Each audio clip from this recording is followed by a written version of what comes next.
Hey folks, today we're going to go on a bit of a trip, so I know even less about where we're going to end up today than usual, and that means that you and I are going on this little trip together.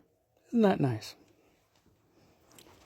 I'm thinking about my tragic childhood, and I'm realizing that I've kind of lived my life at the bottom of a really steep pit.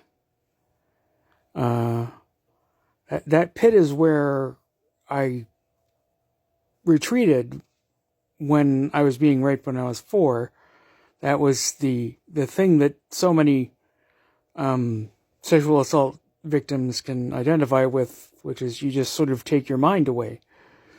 When, you can't escape physically, you escape mentally, and I retreated into my mind, and today it's feeling like that meant that I was experiencing the world from the bottom of this hole I dug to hide into.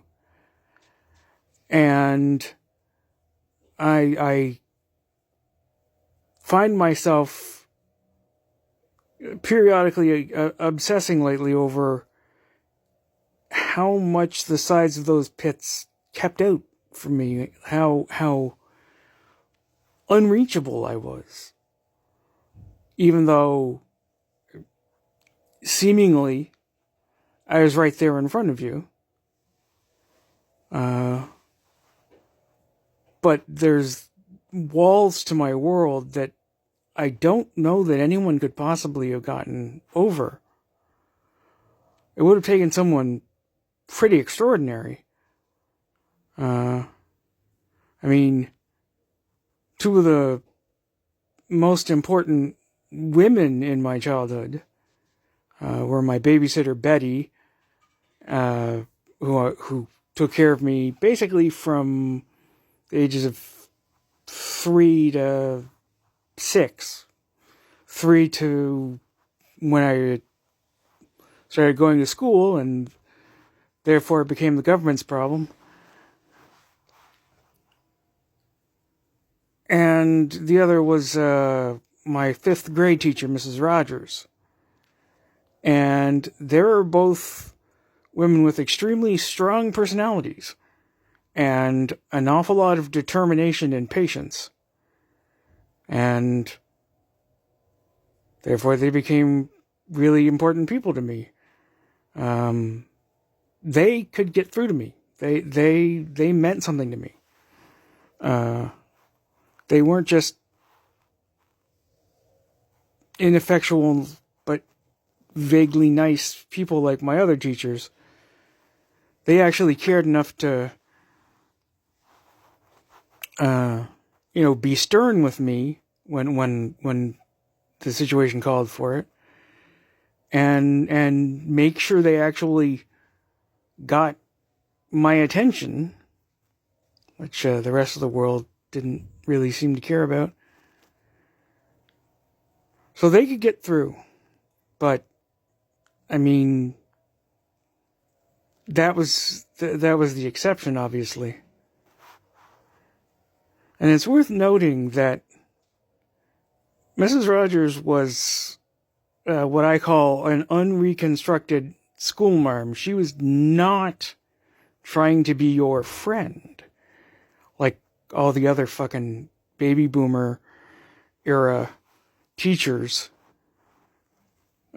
She was your teacher, and you were going to pay attention and respect her.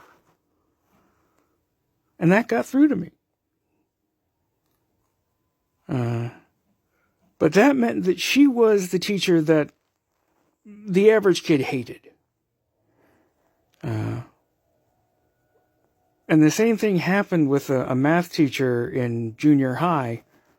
She was also pretty unreconstructed, and I thought she was great, and everyone else hated her guts.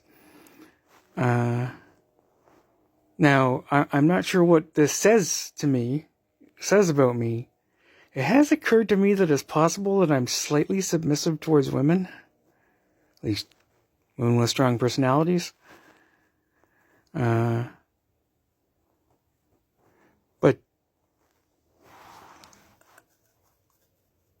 I guess there's also Mr. Craig, who was also not trying to be your friend. He was the principal of my high school or my elementary school rather, for my last 2 years, years 5 and 6. And he was Scottish, and he taught in a way that he would walk around the room and be saying like, and plants derive their energy from, and then he would pounce on somebody and say, from what? Obviously that made people hate his guts. But you paid attention. I loved it myself.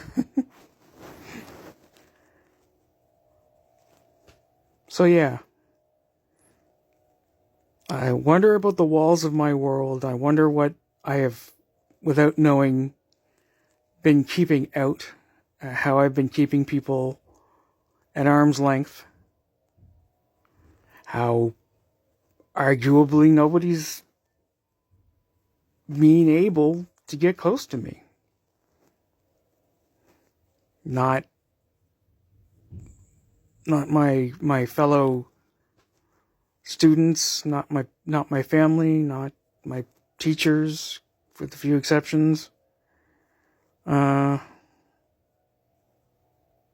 really have to wonder, like, how much of my isolation and loneliness as a child was, I'm not going to say my fault, but it was a lot simpler, a lot more complex than the simplistic, cartoonish, lonely child narrative I've been telling myself for so long. I played a part in it, however unconscious. And that's something that it's going to that's an idea that's going to take me a long time to get used to, I think.